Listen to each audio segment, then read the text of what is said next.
سیدنا عمر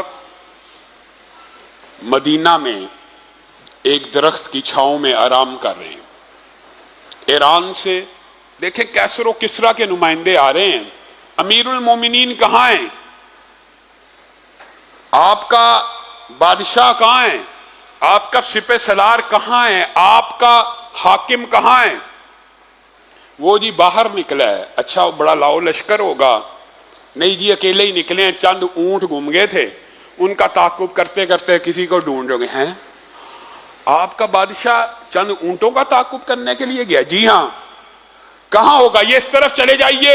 ایک لمبا چوڑا حلیے کا انسان اگر کسی درخت کے نیچے لیٹا ہوا مل جائے, وہی عمر ہے, وہی ہمارا حاکم ہے.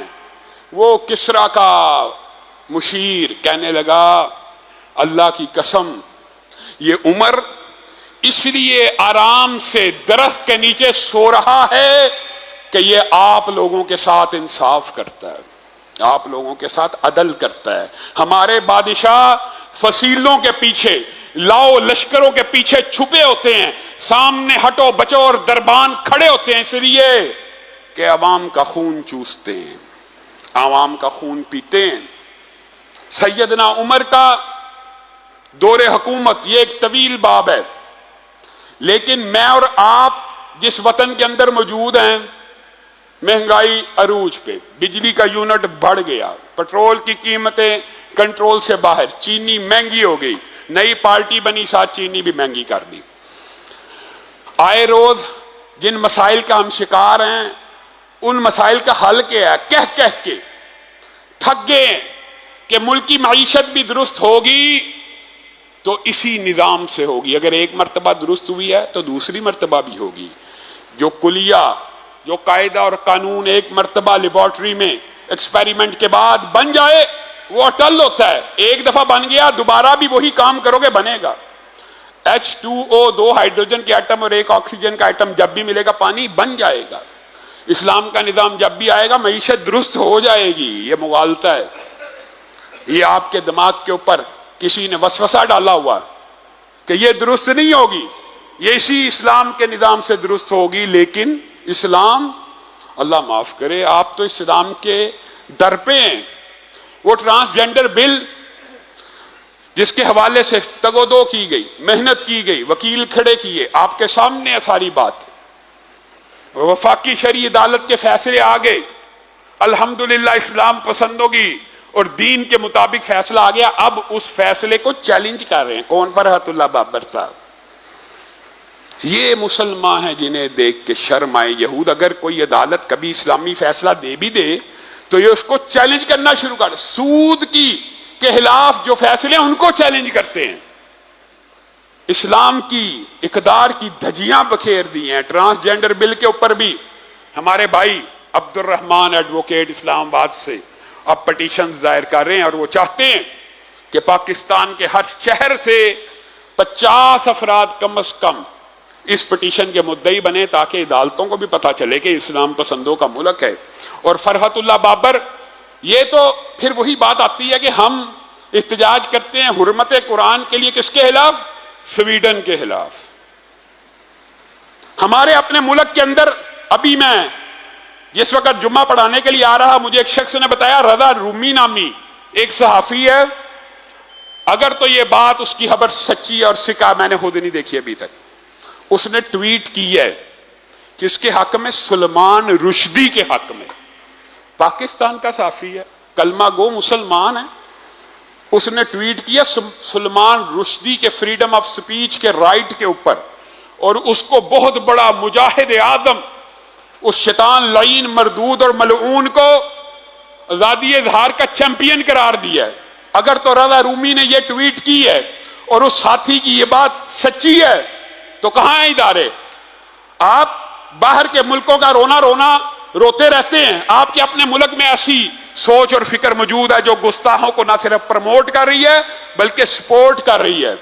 اور وہ سارے ملحد بے ایمان پورا سال اسلام کے خلاف زبان درازیاں کرنے والے, دشنام ترازیاں کرنے والے, جو ہی محرم آتا ہے صحابہ کے اوپر تان و تشنیع کرنا شروع کر دیتے ہیں. عجیب بات ہے. مبشر زیدی ہو, وقاص گرایا ہو, یہ سارے ایک کلب کے لوگ ہیں جو اسلام دشمنی میں معروف ہیں، لیکن محرم آتے وقت یہ عجیب چوگا اوڑھ لیتے ہیں اور صحابہ دشمنی کے اوپر لگ جاتے ہیں۔ گویا صحابہ دشمنی اسلام دشمنی ہے، اور قرآن بھی یہی کہتا ہے کہ صحابہ کی محبت کفار کے دلوں میں غیظ و غضب پیدا کرتی ہے۔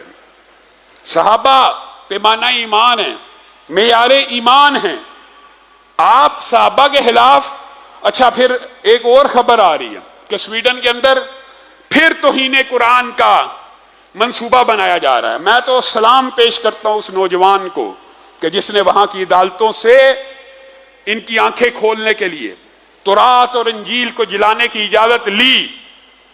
یقین مانیے جب وہ یہ عمل کر رہا تھا میرے ذہن میں اسی دن سے یہ خیال آ رہا تھا کوئی مسلمان تحریف شدہ انجیل اور تورات کو بھی جلانے کی جسارت نہیں کر سکتا۔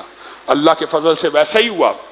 جس وقت وہ موقع پہ پہنچا لائٹر کو زمین پہ پھینکا اور لوگوں کے سامنے کہنے لگا میں تورات اور انجیل کو جلانے کے بارے میں سوچ بھی نہیں سکتا، لیکن میں اس لیے یہ کام کرنا چاہتا تھا اور یہ کام سارا کا سارا کیا کہ آپ لوگ میری طرف متوجہ ہوں اور میری بات سنیں۔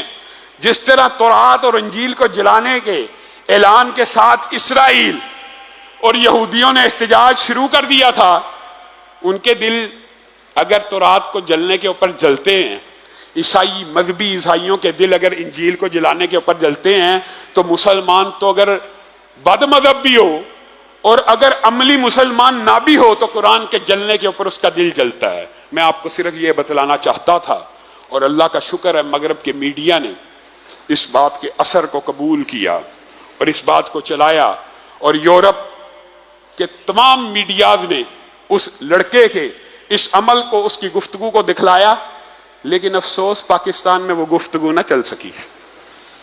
پاکستان میں وہ گفتگو نہ چل سکی۔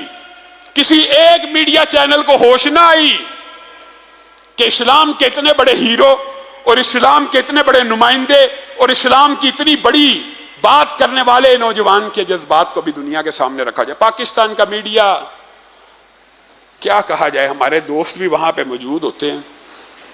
انڈیا کی خبریں، کسی اداکار یا اداکارہ کی شادی ہو، 2 دن بلٹن چلتا رہتا ہے، اتنے کی جی ساڑی خرید لیا جی، اتنے کے زیور خرید لیا جی، اتنے کا یہ۔ اسلام کے حوالے سے ان کے پاس خبریں چلانے کا ٹائم نہیں ہے۔ تو میڈیا کو بھی اسلاموفوبیا کے خلاف ایک مضبوط کردار کو ادا کرنا چاہیے، اور اگر توہین قرآن کے منصوبے سویڈن دوبارہ بنا رہا ہے تو مغرب کو سوچنا چاہیے کہ کیا صرف قرآن ہی ایک ایسی کتاب رہ گئی ہے؟ نہ کبھی دنیا میں گیتا جلی، نہ انجیل جلی، نہ تورات جلی، نہ کوئی ویدا جلی، صرف قرآن کو کیوں جلایا جاتا ہے؟ اور 2 ارب مسلمانوں کے جذبات کو کیوں مجروح کیا جاتا ہے؟ اور کیوں کلیش آف سیولائزیشن کی ابتدا کی جا رہی ہے؟